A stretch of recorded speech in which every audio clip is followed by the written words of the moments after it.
Government ministers and even President Granger have been visiting several hinterland regions recently. Yet it is the view of opposition leader Jagdeo that the government has neglected the country's indigenous population. Mr. Jagdeo contends that when the president goes to the various villages, he tells the people just what they do not really want to hear. But he didn't tell them a few things. He didn't address the issues of substance to the Amerindian community.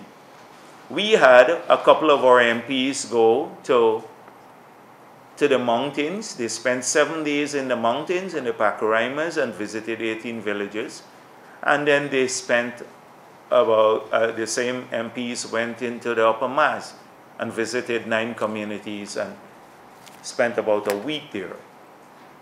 And their findings are sad. It is in fact heart-wrenching about how life is deteriorating rapidly in those communities. But even as Mr. Jagdeo is saying the quality of life of the country's indigenous folks is deteriorating, several Amerindian Tushaus have recently commended the government for progress made in Amerindian communities.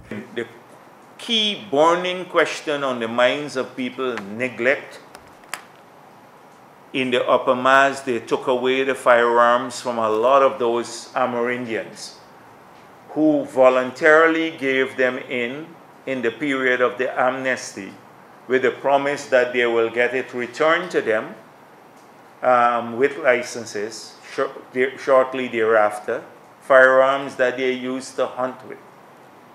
And that promise, of course, has not materialized. Jagdeo vows to pursue the matters of indigenous people with vigor. So it would have been nice if Granger, rather than make trips into the interior to Aishalton to open a radio station and Oriala to open another radio station, or go to Whitewater to just talk, and Baramita to talk about security in the borders, to address some of these pressing concerns that the Amerindian communities have.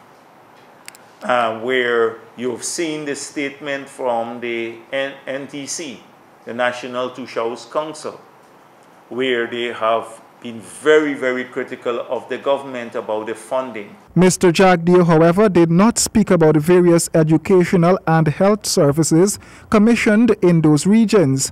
Neither did he mention the move by the Brazilian and Guyana armies to drill wells to provide water in the most remote areas. Roy and James, HGP Nightly News.